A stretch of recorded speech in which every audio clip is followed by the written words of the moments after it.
লাউয়াছড়া জাতীয় উদ্যান বাংলাদেশের অন্যতম জাতীয় উদ্যান এবং অবশিষ্ট চিরহরিত বনাঞ্চলের একটি উল্লেখযোগ্য নমুনা। এটি একটি সংরক্ষিত বনাঞ্চল। বাংলাদেশের ৭টি বন্যপ্রাণী অভয়ারণ্য ও ১০টি জাতীয় উদ্যানের মধ্যে এটি অন্যতম। মৌলভীবাজার কমলগঞ্জ উপজেলা অবস্থিত ১২৫০ হেক্টর আয়তনের এ বন জীববৈচিত্র্য ভরপুর। লাউয়াছড়া উদ্যানে বাংলাদেশে বন বিভাগ কর্তৃক স্থাপিত তথ্য বোর্ড। বাংলাদেশ সরকার ১৯৯৭ খ্রিস্টাব্দে এই বনকে জাতীয় উদ্যান হিসেবে ঘোষণা করে। বিলুপ্তপ্রায় উল্লুকের জন্য এই বন বিখ্যাত।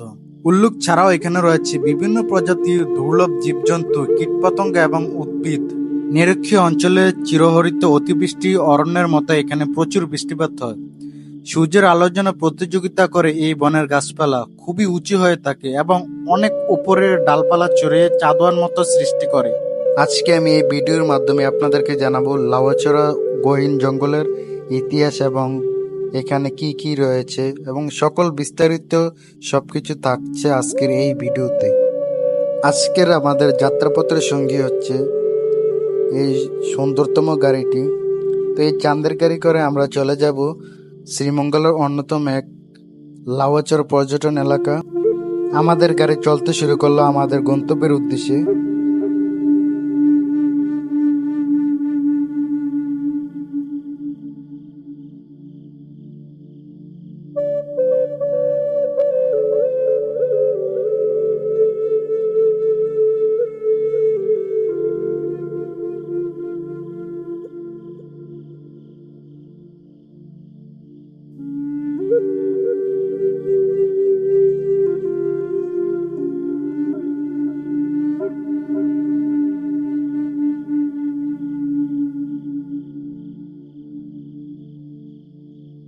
হে গ্যাস, এখন এই মুহূর্তে আমরা আছি লাউয়াছড়া জাতীয় উদ্যানে। তো লাউয়াছড়া জাতীয় উদ্যানের সকল সৌন্দর্যগুলো আমি এখন আপনাদের সামনে তুলে ধরবো। তো এখানে রয়েছে বিভিন্ন বন্যপ্রাণী।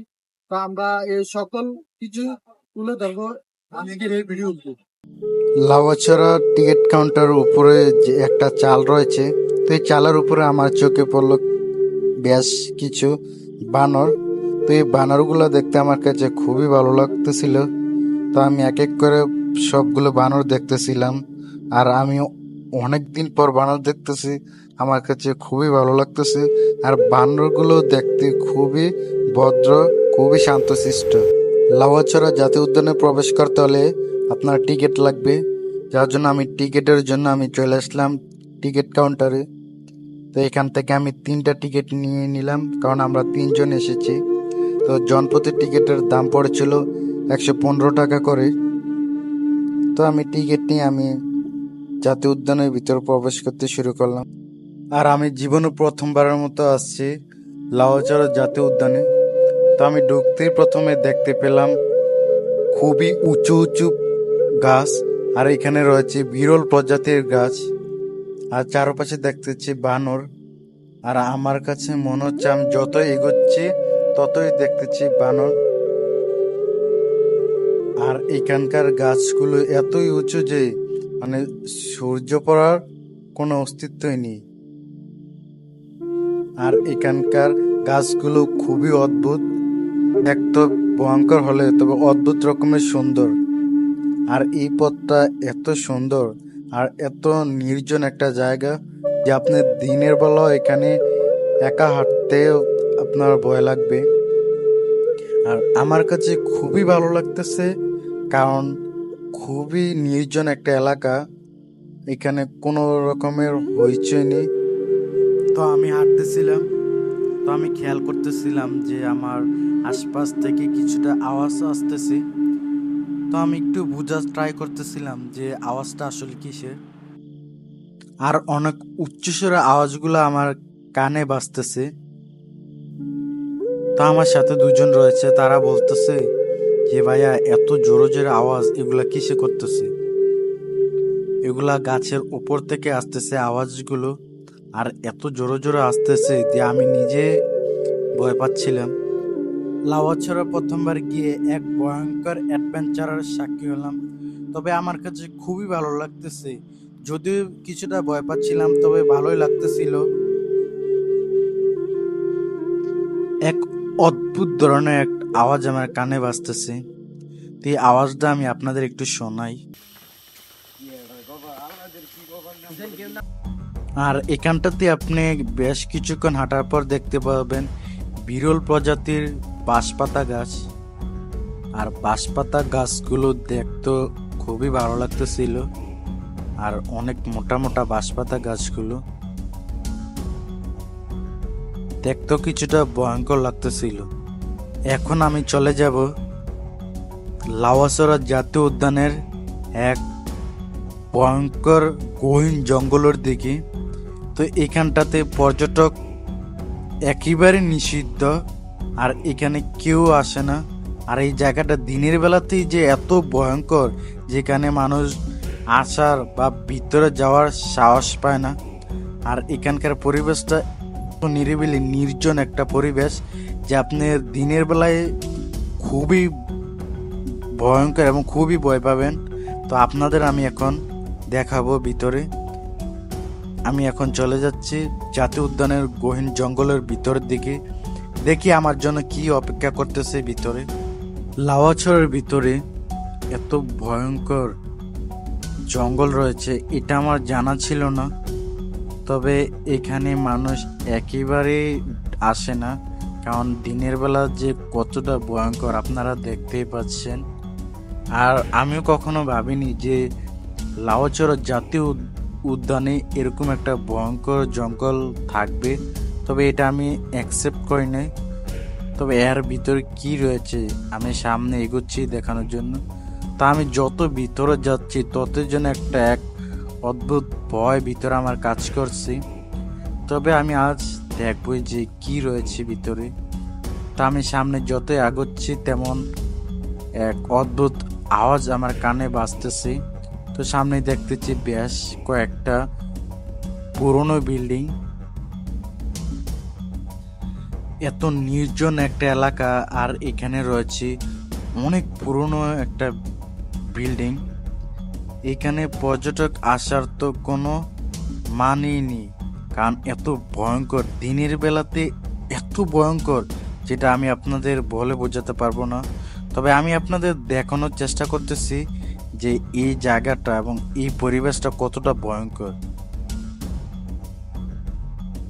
যদিও আমি একটু একটু ভয় পাচ্ছিলাম, তবে আমার কাছে খুবই ভালো লাগতেছিল এবং অনেক অ্যাডভেঞ্চার ছিল আমার কাছে এই জায়গাটা। লাউয়াছড়া জাতীয় উদ্যানে আমি এরকম একটা অদ্ভুত গহীন জঙ্গল রয়েছে এটা আমার জানা ছিল না। তবে আমি একটু সামনে এগোতে থাকি। তো সামনের দিকে আরো দুইটা পুরনো বিল্ডিং রয়েছে। তো আমি এখানে যখন দাঁড়িয়েছিলাম তখন কেমন যেন আমার একটা খুবই অদ্ভুত রকমের একটা ভয় কাজ করতেছিল। তো আমার সাথে যে আছে, তো আমি বলতেছিলাম যে সামনে এগোবে। তো ও বলতেছিল ভাই আমার কেমন জানি লাগতেছে। তো আমারও ভিতর ভিতর একটা ভয় কাজ করতেছিল। আর এখানেও আসতেছিল অনেক উচ্চস্বর এক অদ্ভুত এক আওয়াজ। তো আমার ভয় পাওয়ার কারণ হলো যে এখানে একেবারে নির্জন একটা এলাকা, আর যেখানে একটা সাউন্ড বাজতেছিল এই সাউন্ডটার জন্য আরো ভয় আমার তীব্র হয়ে আসছে। আর এখানে আমি যত এগোচ্ছি ততই প্রতিটা গাছে বানর দেখতে পাচ্ছি। আর বানরগুলো এখানে খুবই ভদ্রতার সাথে এই বনে বসবাস করছে, যেটা আমি দেখে বুঝতে পারছি। তা আমি আরো সামনে এগোতে থাকি। আর এই জাতীয় উদ্যানটা লাউয়াছড়া এই বনটা খুবই ভয়ঙ্কর আর অদ্ভুত রকমের সুন্দর, আর খুবই নির্জন একটা এলাকা। বাংলাদেশের বিখ্যাত বনগুলোর মধ্যে লাউয়াছড়া বন অন্যতম। পরিচিতির দিক থেকে সুন্দরবনের পরে লাউয়াছড়া বনের অবস্থান। সিলেট বিভাগে মৌলভীবাজার জেলার কমলগঞ্জ উপজেলায় এই বন অবস্থিত। 1925 খ্রিস্টাব্দে তদানীন্তন ব্রিটিশ সরকার এখানে বৃক্ষায়ন করলে তাই বেড়ে আজকের এই বনে পরিণত হয়। শ্রীমঙ্গল ও কমলগঞ্জ উপজেলার মৌলভীবাজার ফরেস্ট রেঞ্জের আওতাধীন 2740 হেক্টর আয়তনের পশ্চিম বানুগাছ সংরক্ষিত বন ছিল এলাকাটি। সেই সুবাদে লাউয়াছড়া জাতীয় উদ্যানের পূর্ববর্তী নাম পশ্চিম বানুগাছ সংরক্ষিত বন। বনের অস্তিত্ব জীববৈচিত্র্য রক্ষার পাশাপাশি প্রকৃতির ভ্রমণ ও জনসচেতনতা সৃষ্টির উদ্দেশ্যে পশ্চিম বানুগাছ বনে 1250 হেক্টর এলাকাকে 1974 খ্রিস্টাব্দের বন্যপ্রাণী সংরক্ষণ সংশোধন আইন অনুযায়ী 1996 খ্রিস্টাব্দে জাতীয় উদ্যান হিসাবে ঘোষণা করা হয়।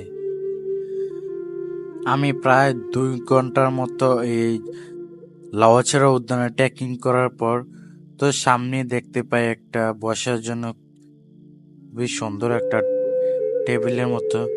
তো ওখানে গিয়ে আমি বেশ কিছুক্ষণ বসি। তো বসে এখানে আমি পুরো ট্রেকিং শেষ করে আমি চলে যাব এখন লাউয়াছড়া রেল লাইনের উদ্দেশ্যে।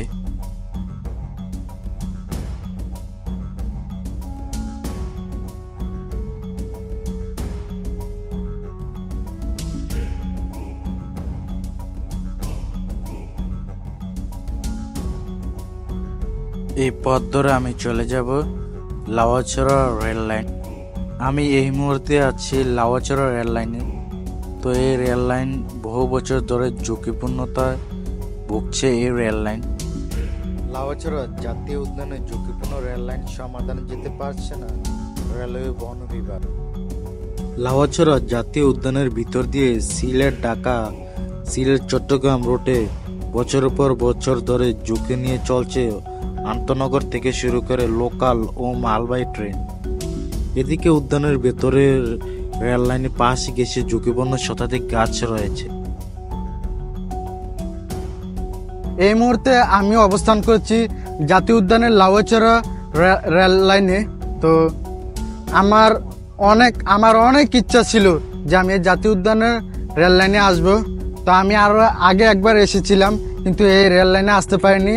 তো এই রেল লাইনে আসার জন্য আমি অনেক এক্সাইটেড ছিলাম, যার জন্য আমি ফাইনালি আমি চলে আসলাম এই লাউয়াছড়া জাতীয় উদ্যানের রেল লাইনে। তো এই রেল লাইনটা খুবই দেখতে সুন্দর, আর দিনের বেলা তো দেখতে অনেক ভয়ঙ্কর।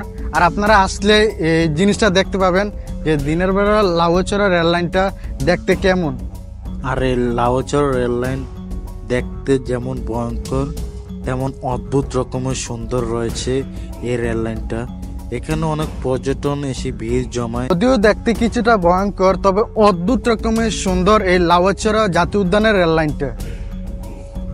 বনের সৌন্দর্যকে কাছ থেকে দেখার জন্য আছে 3টি ট্রেল। আধা ঘন্টা, 1 ঘন্টা ও 3 ঘন্টা ভিন্ন এই ট্রেলগুলোতে ট্রেকিং করে খুব কাছ থেকে এই বনের রূপ উপভোগ করতে পারবেন। ট্রেকিং এর সহায়তার জন্য আছে গাইড, চাইলে সাথে করে গাইড নিয়ে নিতে পারবেন। উঁচু নিচু ও আলো আধারের চোখে ধাঁধানো খেলা, পাখির কিচিরমিচির, ঝিকি পোকার গান সবকিছু মিলিয়ে অদ্ভুত জাদুতে আপনাকে বিমোহিত করে রাখবে বেড়ানোর সময়টুকু। লাউয়াছড়ার বনের মাঝ দিয়ে চলে গেছে Dhaka Sylhet rail line. Rail লাইনের 2 পাশে গাছগাছালি। এই জায়গাটিও দর্শনার্থীদের কাছে খুব প্রিয়। রেল লাইনের পাশ দিয়ে কিছুক্ষণ হেঁটে বেড়াতে পারেন। এছাড়া লাউয়াছড়া যাবার পথে চোখে পড়বে চা বাগান, উঁচু নিচু টিলা, আনারস, লিচু, লেবু বাগান। রাস্তার 2 পাশে সবুজের ছড়াছড়ি, মনে হবে যেন সবুজের একটি স্বর্গরাজ্য। জুল ভার্নের বিখ্যাত উপন্যাস অবলম্বনে করা around the world in 80 days ছবিটির একটি দৃশ্যের শুটিং হয়েছিল এই বনে। বন গেছে যে রেলপথ চলে গেছে, ঠিক সেখানেই হয়েছে ছবিটির কিছু দৃশ্যের শুটিং। ছবিটির একটি দৃশ্য ছিল এরকম: ট্রেন ছুটছে, হঠাৎ চালক খেয়াল করলেন লাইনের সামনে একপাল হাতি আপন মনে চড়ে বেড়াচ্ছে। ট্রেন থেমে যায়। কামরা থেকে নেমে আসেন নায়ক ডেভিড নিবেন। ব্যাপারটা কি দেখতে? সামনের গ্রামেই তখন হচ্ছিল সতীদাহ। নায়ক ছুটে গিয়ে মেয়েটিকে বাঁচান। মেয়েটি হলো শার্লি ম্যাকলেন। ছবির এই অংশটুকুই চিত্রায়িত হয়েছিল লাউয়াছড়ার রেললাইন এলাকায়। আর এই ট্রেনের ভিডিওর জন্য আমি লাউয়াছড়াতে টানা 3 ঘন্টা ট্রেলের পর আমি দেখা পেয়েছি এই ট্রেনের। পুরো ভিডিওটা আপনাদের কাছে কেমন লেগেছে এবং যদি ভালো লাগে থাকে তাহলে চ্যানেলটাকে সাবস্ক্রাইব করে বেল আইকনটা বাজিয়ে দিন এবং ভুল ত্রুটি থাকলে ক্ষমা দৃষ্টিতে দেখবেন। আল্লাহ হাফেজ, দেখা হবে পরবর্তী ভিডিওতে।